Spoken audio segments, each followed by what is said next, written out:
Welcome back to Labor and Delivery. So today we're going to talk about monitoring. When you're up here in the hospital and your baby needs to be monitored, there's the ultrasound one that monitors baby's heart rate, goes right on the belly. And then you also have a toco that also goes on the belly, and that's going to measure contractions, the intensity of contractions. Sometimes low risk, healthy pregnant mommies can have intermittent monitoring. That means you can have these on and then they come off and then on and then off. A lot of hospitals have continuous monitoring where these will always remain on, some form of monitoring on your belly so they can see it up on the screen and we can see what your baby's doing. These are held on by these straps. If for some reason your baby is showing signs of stress, we're unable to determine whether or not there's decelerations with the baby, or due to gestational age, maternal habitus, BMI, position changes, we're unable to trace or see the baby for a long time. Sometimes we'll do internal monitoring. We try to reserve this for very rare occasions, but they do happen sometimes. Internal monitors would mean that this guy would be removed. This is considered an FSE. It's a fetal spiral electrode. So what this is going to be internal monitoring.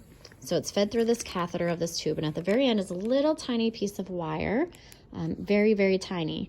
We would attach that to the baby's scalp. It does not hurt baby, but how we would do that would be when we do, so this cervical dilation, when we do an exam, we would feed this through our fingers, twirl it a little bit right on the baby's head, and that would stay in until delivery, and that would be the new heart rate that you would hear on the monitor internally. If we're unable to tell if you're having contractions or not, and we need to give medication or increase Pitocin or something like that, same thing. If we're unable to trace them or we need to know the intensity of it, there's also internal monitoring for that as well too. This Intran. This Intran is same thing like this catheter.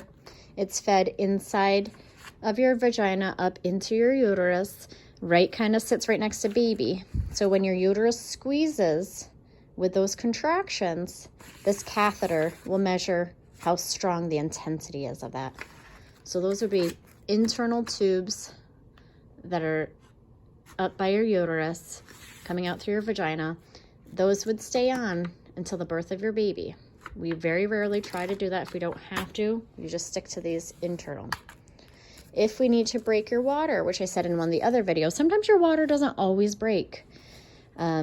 This looks like a little crochet hook.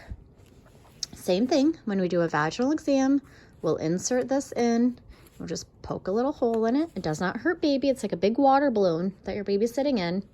At the very tip of it, you can see it's just a little hook. It just pokes a little hole in the, drains out that fluid that's in there.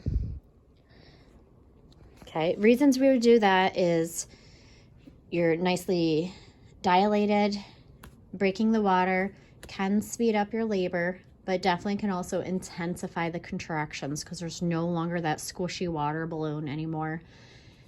The intensity can pick up, the frequency of contractions can pick up, and your baby will be hopefully shortly behind that. Also, so we don't get that big, huge water burst all over on the bed where it makes a big mess. It's a more controlled environment. If we do break your water, or if you come in with your water already broke, that is fine. You can wear like pad and undies throughout the entire labor process because like I said, you will still continue to leak fluid with every contraction, every way you position and move. You'll keep leaking until the baby is born.